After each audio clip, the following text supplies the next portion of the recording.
was it? You guys are pursuing Faustus. Yep. Like you see him like pause, look around, and then he just like locks on to something, like something just triggers in his head, and he just starts like beelining towards a house in the lower district.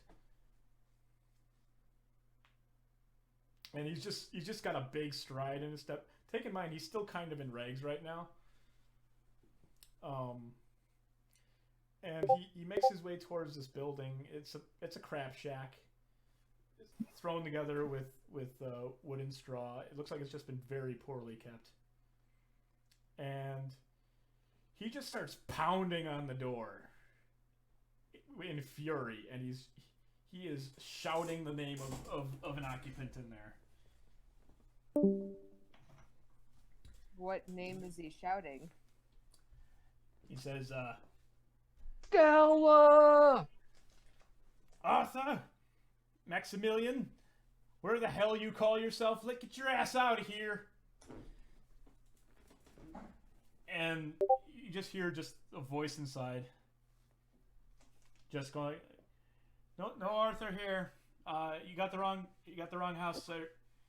And he's like, "No, I can't be wrong. I know it's you. I've got your paper." And you see him just like out of the air pull a writ, and he says, "We've got some negotiations to discuss." And he's like, "Fuck off! I don't know what you're talking about." And he's like, "All right, fine." And he just starts walking away from the building, and then he turns around and drop kicks it open.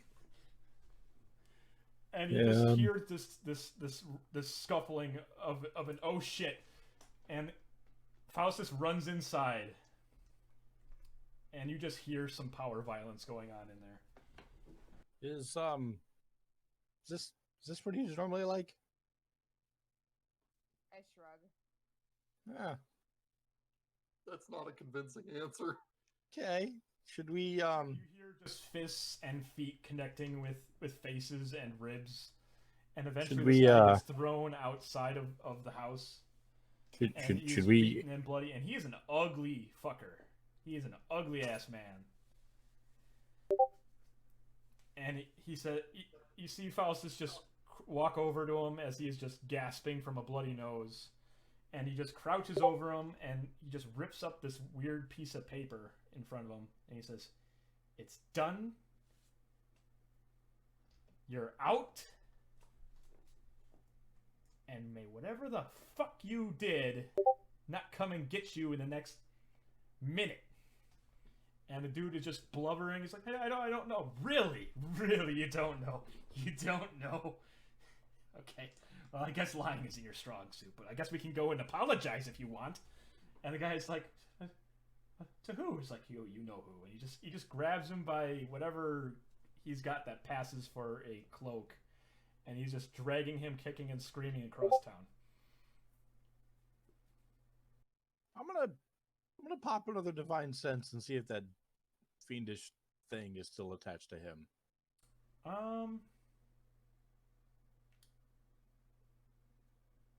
You get like a faint presence just around him. It's not him. And it's not the guy next to him. But you can definitely tell the intent is not you can tell which direction he's going, and it's to a interesting looking building of sorts across the street. And you just hear Faustus just saying like, "Oh, you're gonna say you're sorry, right?" And I'm just gonna watch. This is kind of entertaining. You guys watch as this happens. A passing guard's like, "Everything all right over there?" He's like, "It's fine. I've got it taken care of. I'm doing justice stuff." And the guard's like, "All right.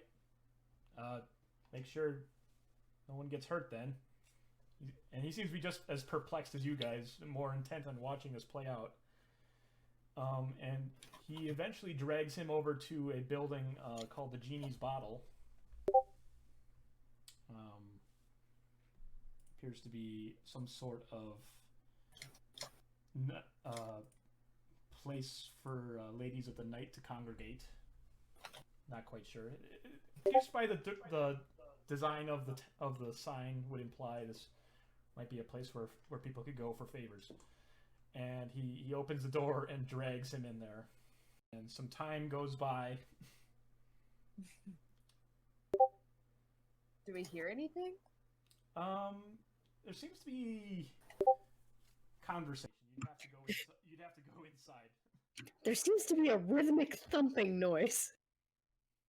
Like, he went in with the dude, though, didn't he? Yes, you have to go inside. You don't know anything about Faustus. I know, it's true. I don't know anything about Faustus, but, like, the way he was beating the shit out of him, he's either gonna, like, revenge fuck this dude, or... like, If I guess you knew I'm gonna, Faustus, like... he'd probably just do that in the street. That is true. So this is Granted, something like- very odd. I guess I'll follow him in, begrudgingly. Okay. Well, the door is wide open, so I'm just gonna, like, you don't have to keep go my that head far in. Yes, Skydd, what you doing? I legitimately have never met Faustus before because he exploded right after I met the Sons.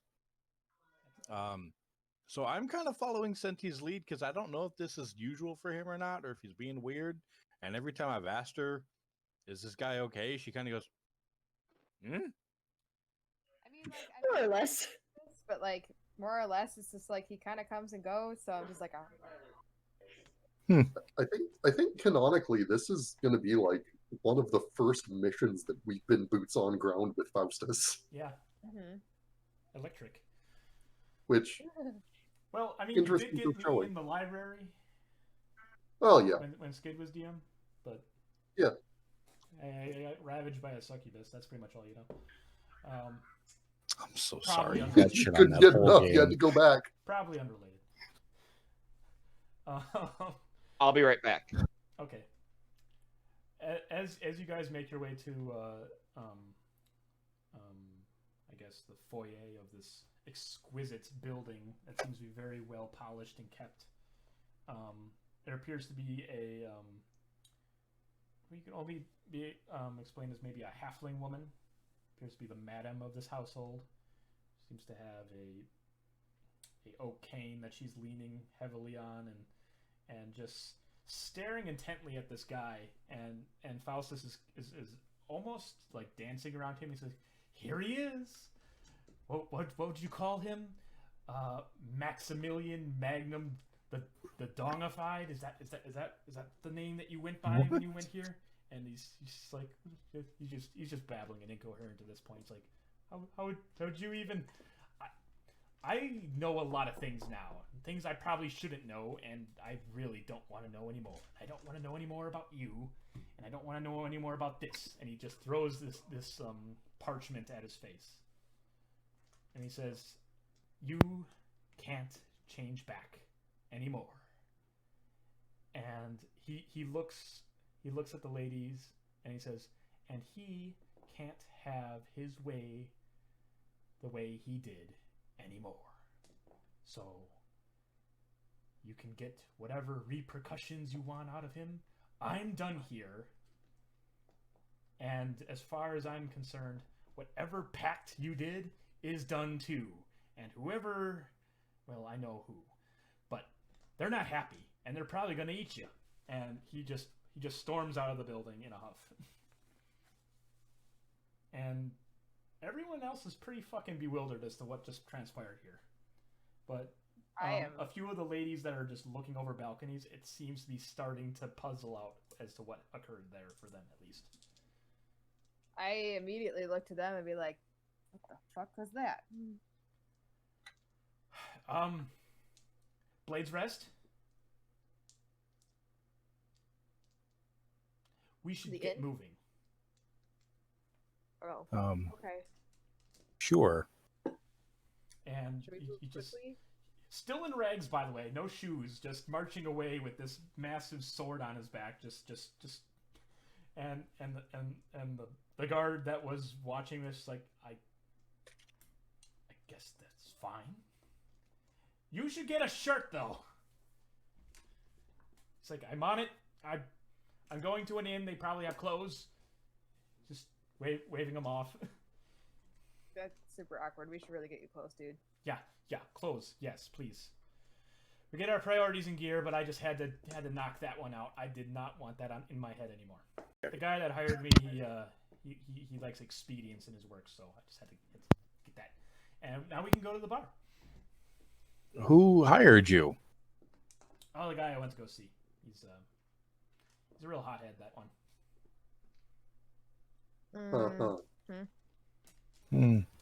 I got some work. It's mostly good work. Don't have to worry about it. That guy is a scumbag and a piece of shit, and I'm glad he's getting what's coming to him.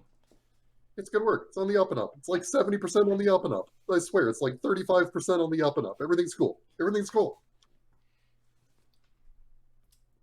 If you want, Havik's still away, so. Yes. Mhm. So Guys, you guys guys, was all eventually make your way back to the Blade's Rest. guys, was And you I see too mean to have it? what appears to be a No. pretty in busy character. looking crew hard at work on this building, and a massive sign saying "Closed for renovations." Ah, I told you they're gonna put another soul layer on it. He's just gonna buy the inn next door and put it on top of his. It seems the large amount of money you've given him has given him cause to do some additions. Maybe up the value of the Blade's Rest. So, unfortunately for you guys, you're shit out of luck for Centi's choice in here in Garen's Well.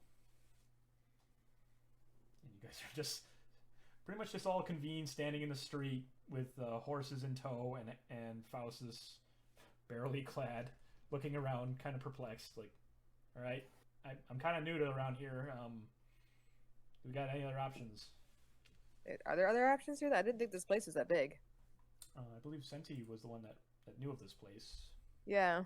I guess I don't know. Do I know another place? Like, I feel like I would have like a regular spot and I wouldn't really Where's- care. Where's the It's owner? I don't care if this okay. place is under renovation. If there was So still bad, we'll as stay here. the Garen's Well, as was originally envisioned, was kind of a minor trade hub. Okay, so there's other places. There over would be other places in the other districts. Yeah, but no places that we've greased as well as we've greased Blade's Rest. There's some pretty dry, gritty locations thus far. We may have to pay full price other places. I have a favor we can call.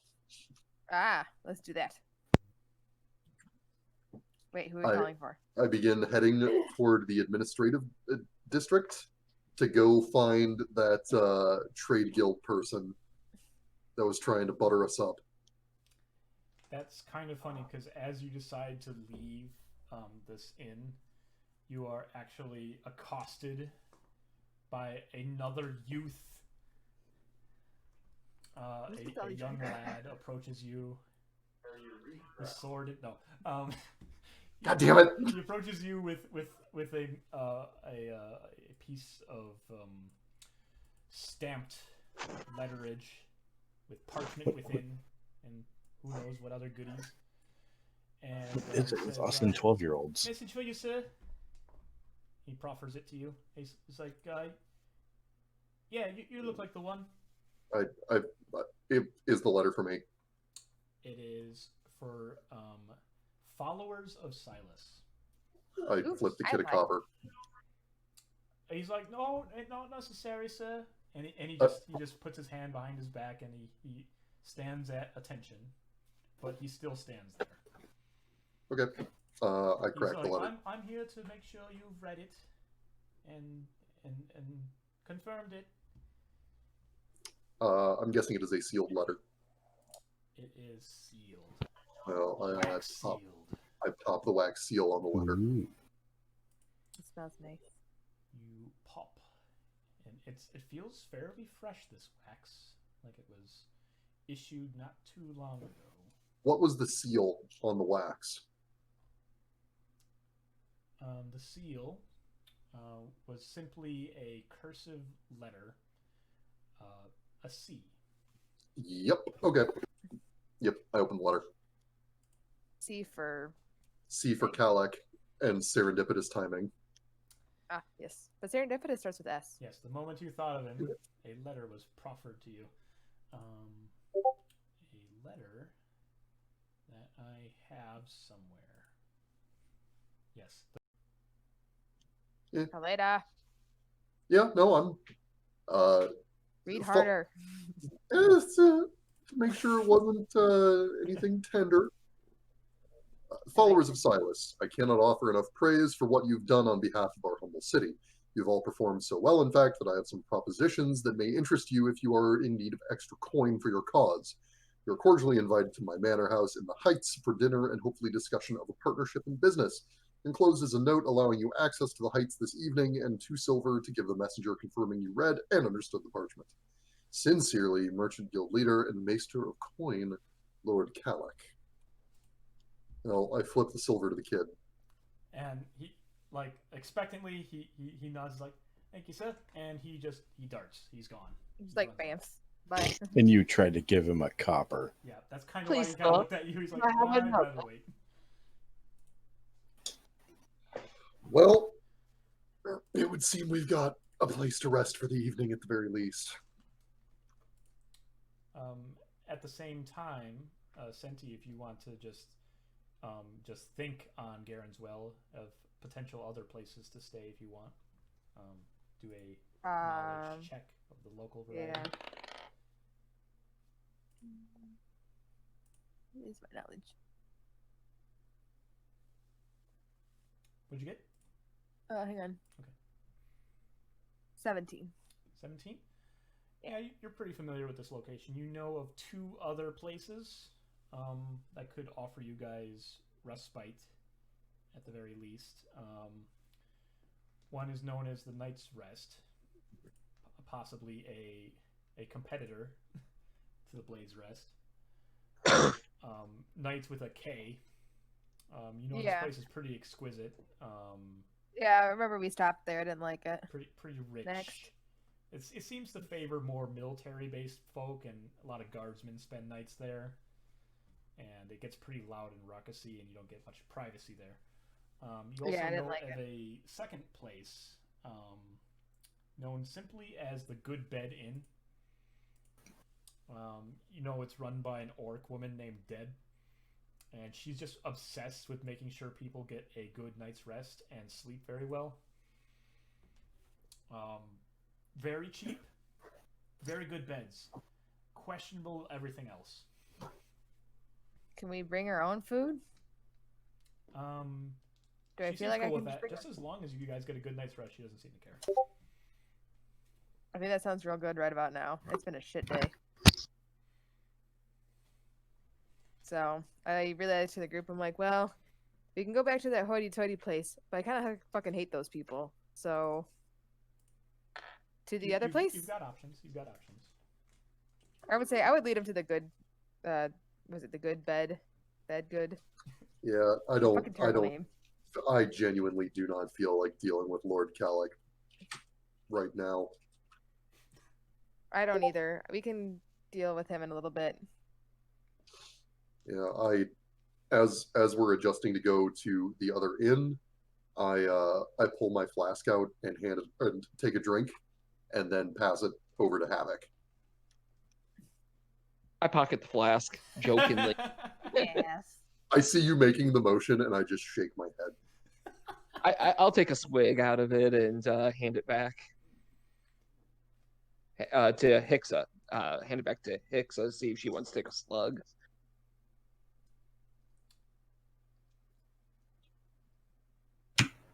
What's in the flask? Whiskey. Yeah, I'll take some, I guess. And continue to pass around the circle for anybody that wants a pull. So, we splash a little bit on each of the T-posing people. Hixa has expressed her melting currently. Yes.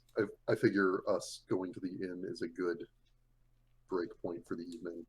Okay. Yes, you guys eventually make your way to the inn. The sign is charming yet crude, and it just says beds here. And you open the door, and just the warm glow and just the expression coming off of this orc woman, it's just very inviting. And she's like, "Oh, we got beds. Come on, have a sleep." Her name is Deb. Deb, yes. Don't look into that. People call her Big Deb. I mean, if you want to, she is pretty busty and quite large of orcishness. And as you guys make your way in here, you guys do see a sign that's been crudely written out saying, like, great beds, and I'll tuck you in myself. I was waiting for that joke. Like, I was waiting for it to be like she comes along and kisses everybody on the forehead. You feel that energy, and it almost feels inevitable at this point. I am intrigued. I begin, so with our group of 5, 6, 7, 8 dog. And dog. Dog. She looks Six at the horsemen. dog and, like, almost PTSD from Briarbrook. You're just feeling this, and she looks at it. It's like, dog. Dogs are fine. Dogs are wonderful. I'll tuck a dog in. Polar opposite of Briarbrook. How many, My as type long of as dogs person. can pay. how many rooms or beds are in this hotel? There are 20 rooms. Holy shit. how Y'all many just of keep like booking out entire them- hotels. Well, how many of them are occupied currently?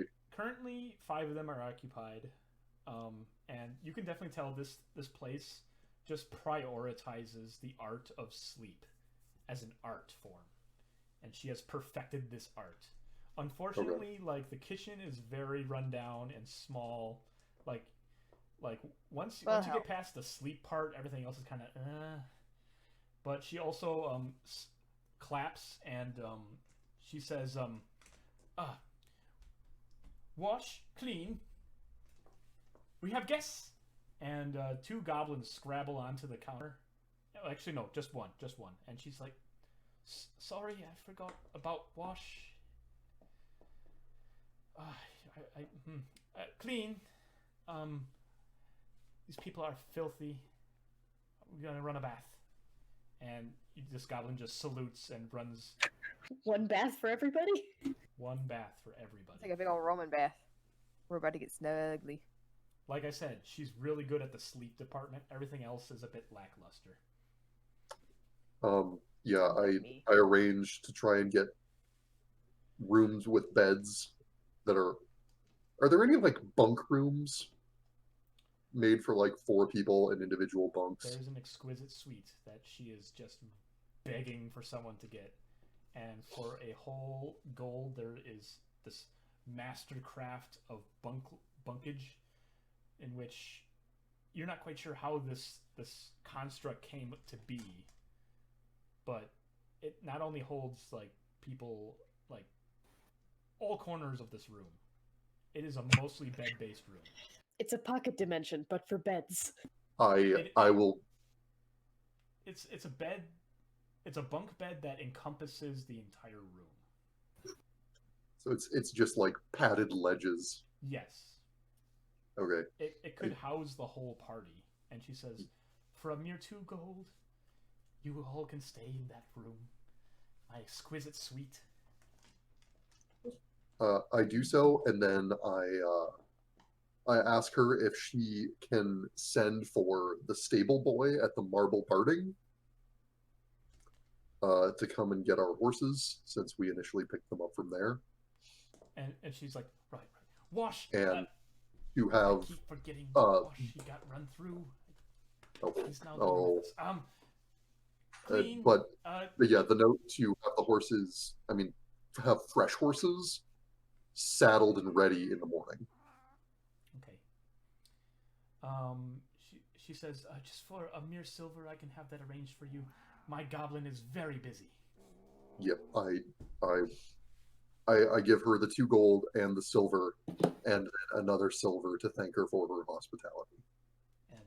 And she nods graciously. He's like, oh, I can't wait. She's looking at you all with a predatory like look. Like she is anticipating some sort of action to be done to each of you intimately. I'm still intrigued. Well, welcome back, Skydd. the sleeping's good. Oh, I ask her to send a runner to the best, fastest nearby restaurant. The next bestest Chicken. restaurant right now is a kebab joint nearby called the Crowbar. I put another couple silver down, and I say to just bring us as many kebabs as they can make on that much. All right. And with that, an exquisite evening here at Garen's Well is prepared. And with that, we will end our session for this evening. Good session.